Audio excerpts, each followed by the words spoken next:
Lâcher prise avec sagesse permet d'économiser son énergie, de garder l'esprit clair, de trouver des solutions, de jouir de ce qui se vit ici et maintenant dans sa vie. Cela permet encore d'augmenter son amour pour soi-même et tous les autres. Ainsi s'exprimait le grand thérapeute Ken Keyes, à qui nous emprunterons quelques-uns des concepts qui suivent concernant le lâcher-prise. L'un des plus intéressants concepts est celui qui concerne la nécessité de différencier les dépendances des préférences. C'est à cet endroit précis que se situe le cœur de la démarche du lâcher-prise.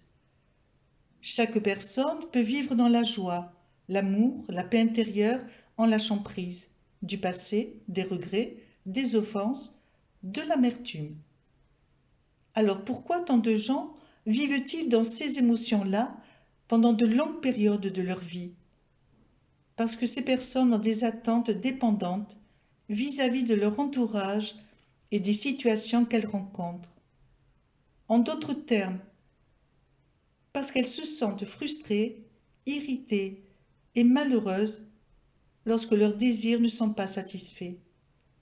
Ce mal-être perturbe leur paix d'esprit, crée des tensions dans leur corps et les amène à se sentir émotionnellement séparés des autres. Il arrive que des personnes restent prisonnières du ressentiment. Lorsqu'elles se trouvent dans cet état désagréable, elles n'arrivent plus à lâcher prise, à diriger leur attention vers autre chose.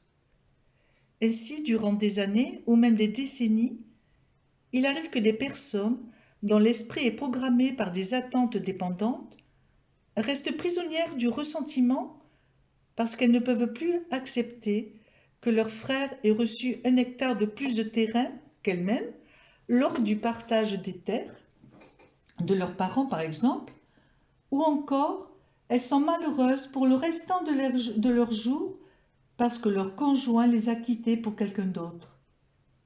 Bien sûr que ces circonstances sont fâcheuses, bien sûr qu'il aurait été souhaitable que le partage des terres soit équitable et que le conjoint honore la promesse faite lors du mariage.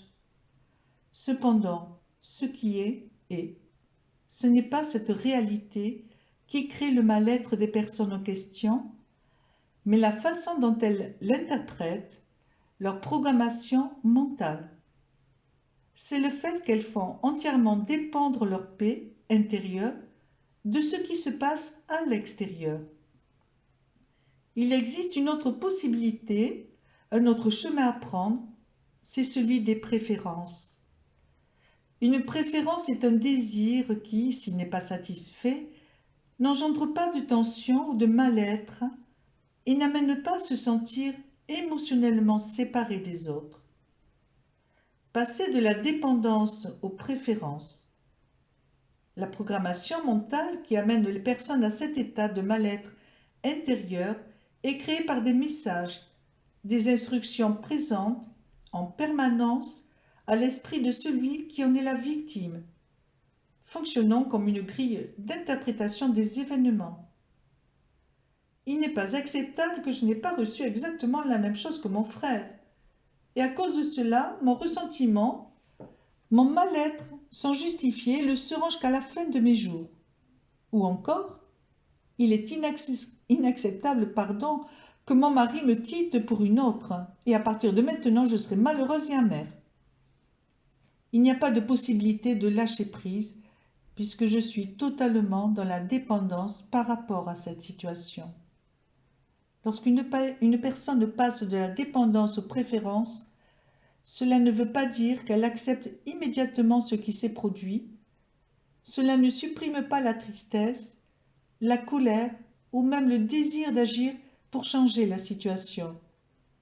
Cela veut simplement dire que les événements qui se sont produits n'ont pas donné naissance à des émotions de séparation comme la haine et la jalousie, qu'au contraire, la paix intérieure, la sérénité peuvent être retrouvées et doucement croître dans la personne qui peut aller lâcher prise pour aller vers ce qui vient. Tout au long de notre vie, dans tous les détails quotidiens, nous sommes constamment placés devant ce choix. préférence ou dépendance. Imaginons que Jeanne se sente frustrée et abandonnée parce que Paul lui a promis qu'il rentrerait du travail vers 18 heures. Il est déjà 19 heures et Paul n'a pas appelé. Si l'on considère cette situation, il apparaît ceci: Jeanne crée l'expérience de la frustration et de l'isolement parce que sa programmation mentale exige que Paul fasse ce qu'il dit et qu'il rentre à 18 heures. Ce n'est pas Paul qui est à l'origine de la frustration de Jeanne, c'est sa dépendance par rapport à Paul.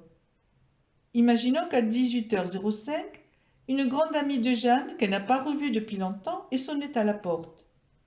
Cette dernière aurait alors tout à fait oublié que son mari était en retard. Elle n'aurait pas ressenti cette frustration et cet abandon. Ce n'est donc pas Paul qui a été à l'origine des sentiments ressentis. Ainsi, comme nous l'avons vu, les attentes dépendantes sont la cause principale de l'impossibilité de lâcher prise, et c'est nous-mêmes qui pouvons changer notre programmation mentale. Au revoir.